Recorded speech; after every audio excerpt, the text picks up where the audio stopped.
Hi everybody, thank you for dropping by and coming and joining us. There's an awful lot of information on SOVT or semi-occluded vocal tract techniques. Claire, Ree and myself thought it might be useful to explain the trend a little more and hopefully help you to make sense of it and to give you more of an understanding as to why it works so well. So for now, I'm going to hand you over to Rhiannon for the why use the straw. Okay. Okay, so why are we going to use the straw? Well, we can use this straw technique to warm up our voices before we sing. That's the most important part of the lot. It also helps us to make our sound free from tension. We need all of these all of the time, but we need to be warmed up from the beginning. It's also important to remember that if we're doing all of that, at the end of anything you've been doing singing-wise, we need to reset our voices. Or indeed, if you've been doing any kind of speaking, to take it back to normal. So whilst we can use it at the beginning of a session, we can also use it at the end of the session. So those are the three. There are probably more reasons, but they're good enough reasons to have to start off, okay? So warm up, free of tension, and reset. So what actually happens? What happens? Well, I'll find my little, it causes back pressure, okay? And we're going to talk a little bit more about back pressure. So you draw in the air and the pressure comes up from the lungs, the mouth is open and the vocal folds and the muscles are around, resist the air, to resist the air pressure coming up from your lungs. There it is, this is the back pressure one, okay? So you can see the pressure coming up from the lungs with the arrows at the bottom.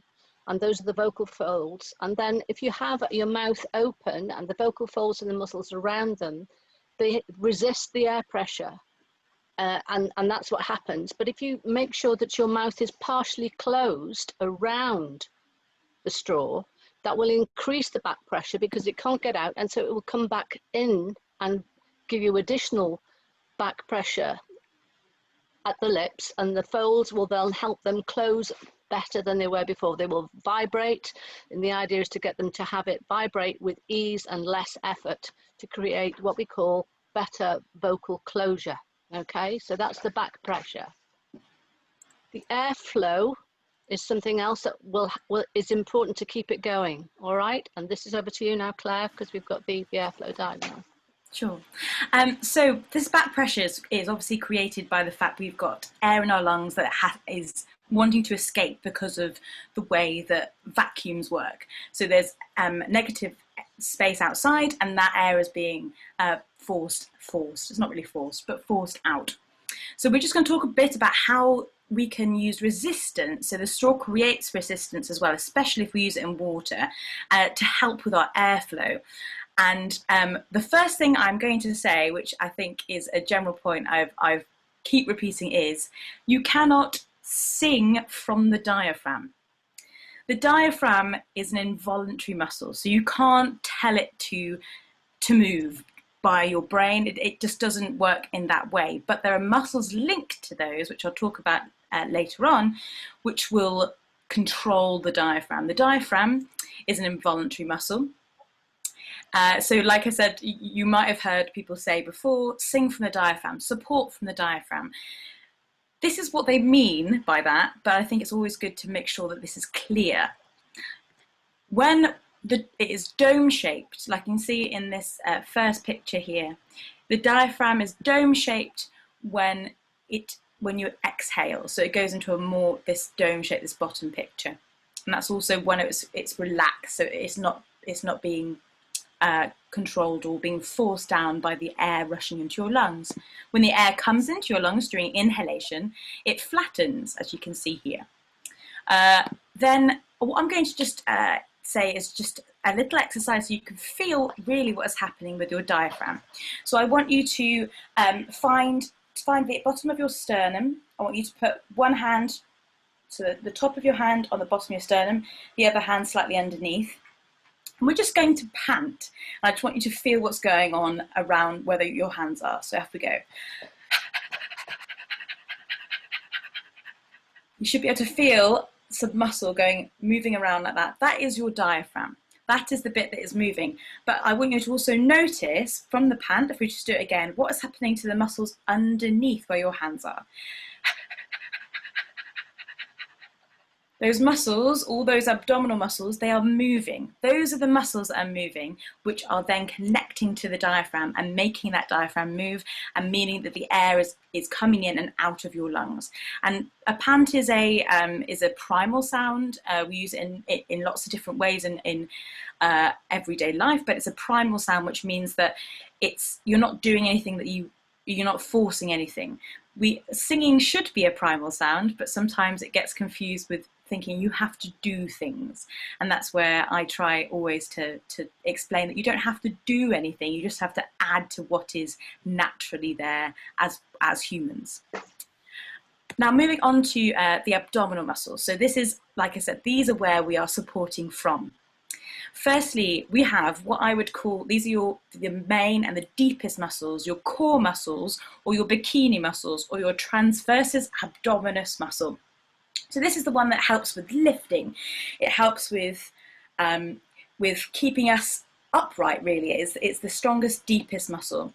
So whenever we kind of go to move, when we go to pick something up, that is the one that helps us bring it up again, unless you do your back in, which isn't a very good thing to do either. So we make sure we use those, engage those. On top of that, we have our internal oblique and external oblique muscles, or I've called them the twisters. So if we put our hands on our waist, and we just put our hands, so they're thumbs at the back, fingers at the front, and we're just going to twist from side to side. You'll feel that one of your sides goes hard when you twist and the other one relaxes. So you can feel where they are moving in combination with each other. So these ones will also be connected to your singing.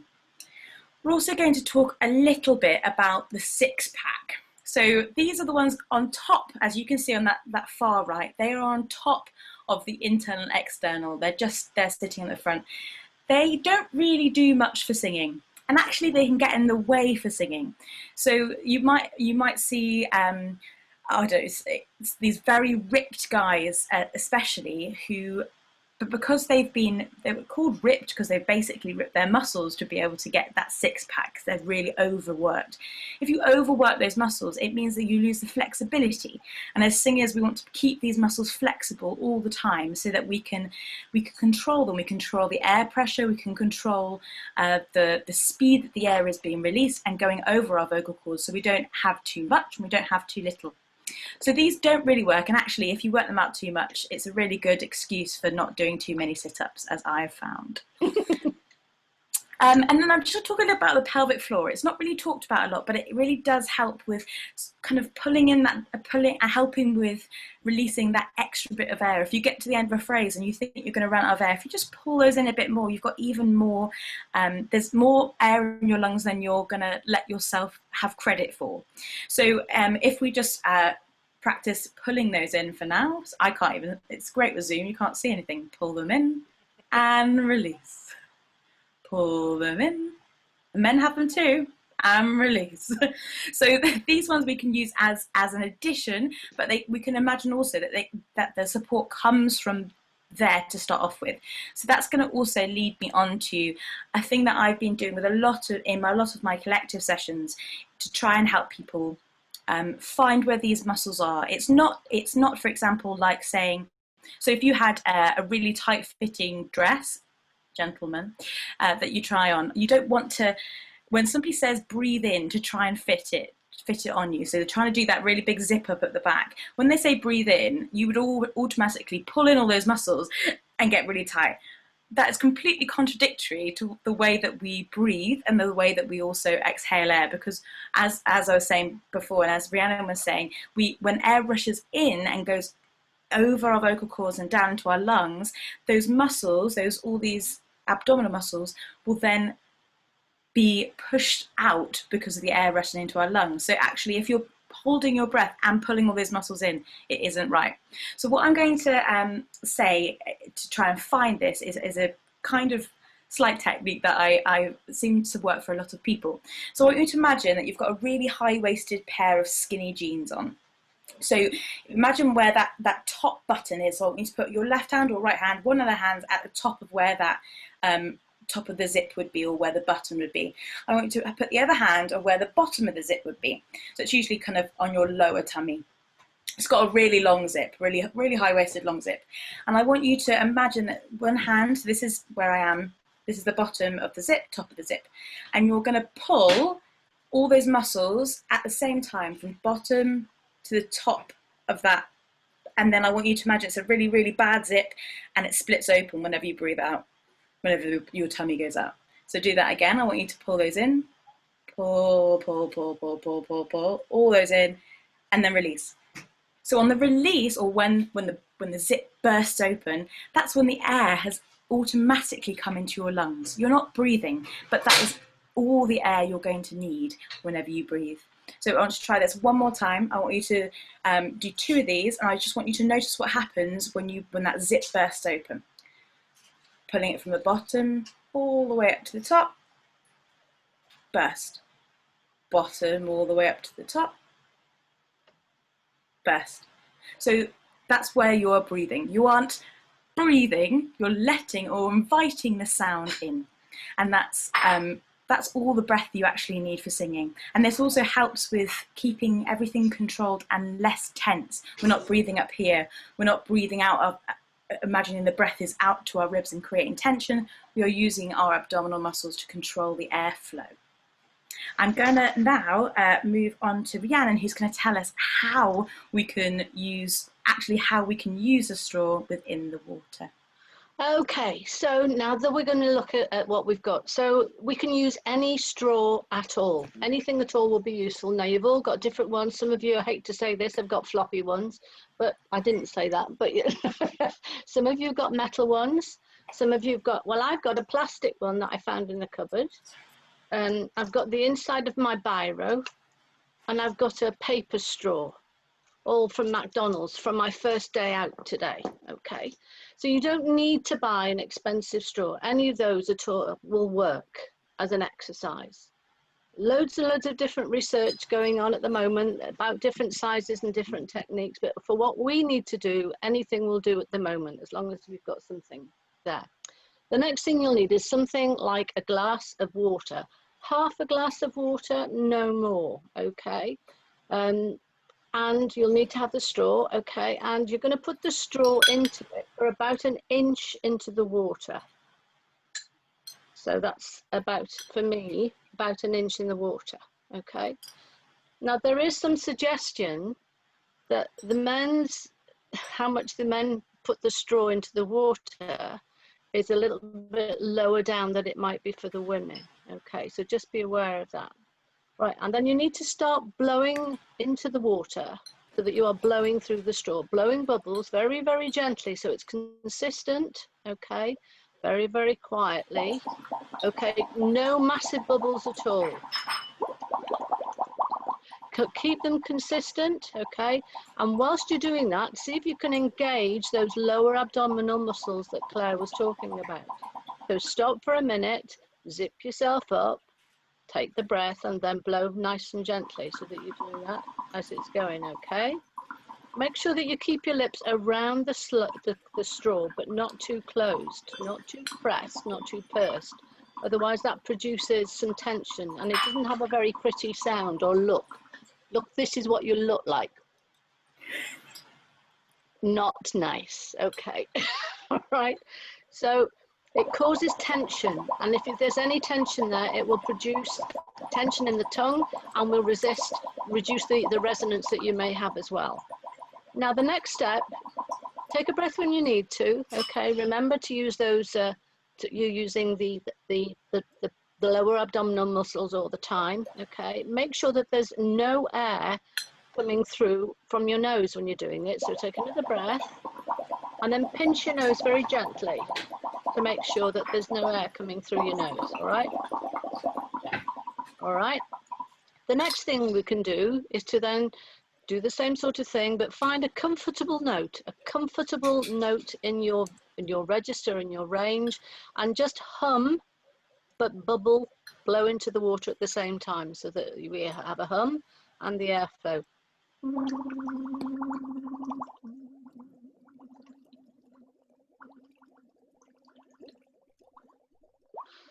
I find that quite hard, so I would need to practice that a little bit more. So have another go with doing that, okay?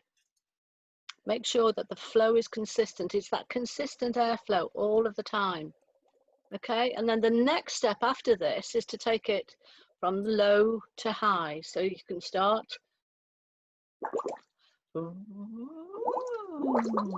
Put notes to it, start in your lower and go up. Don't go too high. We don't want need any volcanoes exploding with the water, all right? Just keep that consistent level. Up. It's like a siren, but through the water, and a slow one at that, okay? So go through and do that once again, all right? And back down again. Right, so there you are. Those are the things, the ways that you can use this. Make sure that it's the same kind of airflow that you have as if you're just going about to sing. And that's why we're saying using some of the warm-up activities we've done is to sing, to bubble the first lines, or not to bubble, to straw the first lines, okay, with the water. And singing the notes. But before you do that, try and putting those steps in so that people warm up into it, so that they're ready as to what they're actually doing. Okay, right. Over to you, Claire. Thank you. Now I'm going to add some. Accompaniment to that, so you get some ideas of some scalic passages that we can use to help us with that. Not only can we bubble through the introduction of a song or through the song, we can also use it in isolation. So I'm going to do some examples. I'll just move my chair out.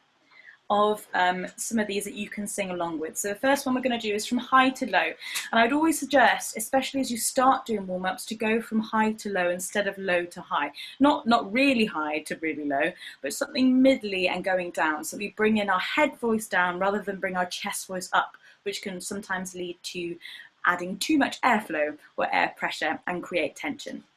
So we're going to start off with, I'm just going to start off with this. So I want you to bubble through the straw into the water, and I'm going to sing the pitches because I can't do it at the same time. So we're going to go.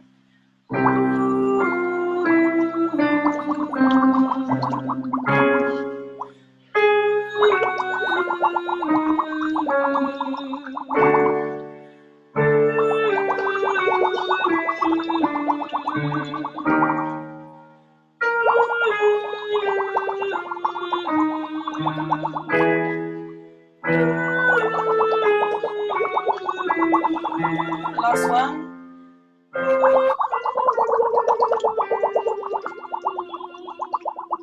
Fantastic, and we can keep going up and down as much as we want with that.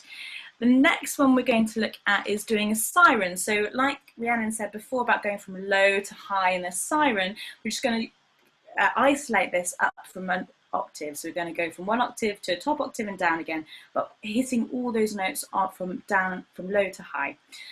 Making sure that there will be a point where you'll realise that you're going to go over your break, and you might notice that there'll be a slight gap in what you're doing. So just notice where that is, and then on the next one, when you go up a semitone, it will still be there. So make sure that you might need to add a little bit more of those abdominal muscles and to give a little bit more air pressure over that break. We all have vocal break where our register changes, but if we add a little bit more airflow and a little bit more support on those abdominal muscles, then that helps to disguise it a little bit more. So we'll do this one again. So this is a siren from all the way, all sliding all those notes all the way up to the octave and all the way down again. And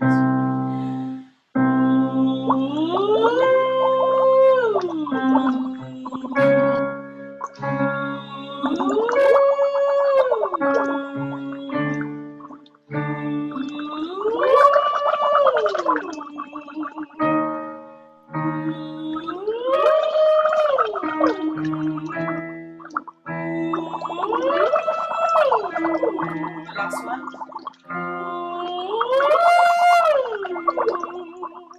Fantastic.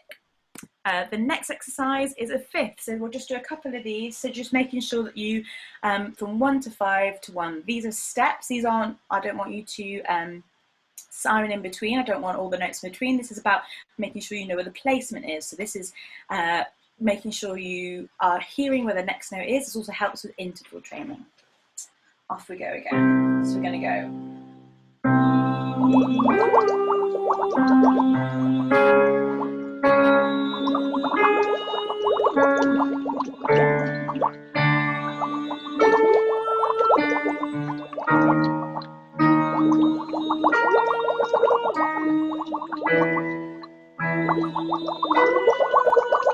last one.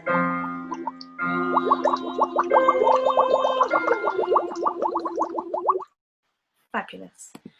The next one, we're going to add a bit more speed to this. So this is kind of like a yodel. So this is letting our muscles just do what they want. They'll just flick in and out of this one. So this one is, it's quite hard to do, without the water because it sounds a bit weird. So we're going to go, ooh, ooh, ooh, ooh, ooh, ooh, ooh. So with the water, this will just flick in and out. So don't worry if you don't quite get to the note, but you'll get better with practice. So we're going to do 4 of these ones. And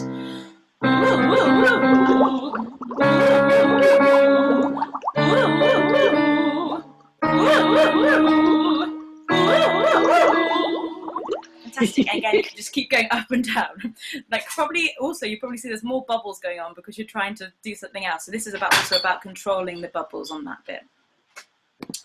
Okay, we're going to do one. This is a long one. So this is about improving your range, increasing your range. So we're going to do. Let's do 3 of these because it might go a bit high, but I might do 4. We'll see. See how warmed up I feel as well today. So we're going to do, again, this is step, but we're just going to keep going. And what I just want you to imagine with this one is because we're going from low to high, make sure you've got that idea of where the top note is at the back of your throat. So make sure there's lots of space at the back. I've talked about soft palate before, but just make sure there's lots of space going on so that you don't suddenly have to change from ooh. You want to keep that space that you would have for the top note from the bottom. And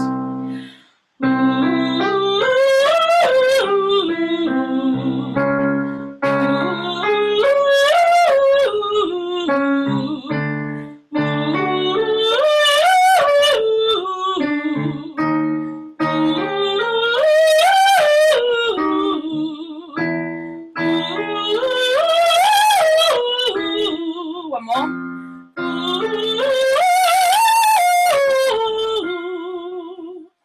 Fantastic. I hope those kind of help to give you some ideas of just how scalic warm-ups can really help with warming us up. It's great to have the rounds that we do for ear training, but really focusing on where notes are, where our range is, and where we can use these really help at the beginning and especially at the ends of warm-ups as well. I'm going to take you over to Tanya, who's going to give some other fixes for this technique. Thank you very much. You're doing really well keeping with us. So the use of the straw can help specifically with lots of vocal issues. And I'm just going to go through a list of some of them. So for example, breathy sound. So we might get people going, and every time that you call out, you're a little less alone. Okay, so it's really airy. And that's caused by the vocal folds not coming together fully and not having enough consistent airflow. The back pressure created by the phonation in water, so the bubbling into the water with the straw, helps let the cords get closure. So there's less air escaping and therefore there'll be less of a breathy sound coming across. Okay, another thing, people tend to have trends and habits, and often they've been coached to sing in a particular way, but they've misinterpreted the coaching, and this is kind of quite a common one that we get, a gripped or a pressed sound, which is caused by too much air pressure and tension with the muscles around the vocal folds. So you might get, and every time that you call out, we all hear it where people are thinking that they're giving lots of volume, but actually they're just tightening everything up, and you can hear that if you were watching them, it would all be tense around here. Okay, so it's just too much muscle being put in. Yeah, we don't want that. Bubbling will help. It relaxes everything, it puts everything in the right place, and it's almost like going swimming. So when you go swimming, you're working your muscles out, but the water's supporting the muscles. When we're bubbling, the water isn't, because we're not swimming as we're singing, but the straw technique, the black airflow and the forward airflow is almost massaging. Okay, so it's putting everything in the right place for you to be able to sing. Again, the same with a tired voice, usually due to the muscles working in overdrive. We often hear about teachers and people in jobs that are using their voices for long periods of time, often to singing. They're just very vocally fatigued. I think Claire mentioned earlier about being vocally fatigued. So again, this kind of is like a reset. So if it's that's why it's so great for a warm up. It will also show where your airflow is inconsistent, which Claire's also covered in some of the exercises that we've gone through. Okay. And register breaks. So the sirening is a perfect exercise to use with the bubbling. You might hear your break. If you practice this, it just gives you an idea of where you need that extra abdominal support to help with the air pressure. Okay, and that will help you to get through your break. And legato line for vocal flow. So we all hear choruses and quartets singing with we kind of, the terminology we use is often a choppy sound, and keeping the sound legato or smooth is about linking the vowels and the consonants with the constant airflow, which again we're getting from this.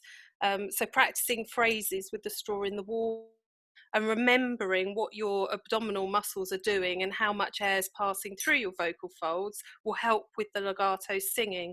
So it's always great to bubble a phrase and then sing it, bubble it again, remember what's happening, try and get a feel of what the muscles are doing and how much airflow you're using, bubble it again, and just keep going until that phrase is no longer choppy. And then you would connect the phrases together so that you've got a consistent airflow through the sound, and that will fix choppy singing. Okay, I think we're probably done with the actual presentation part. So I don't know if we want to stop recording and then start again, Simon?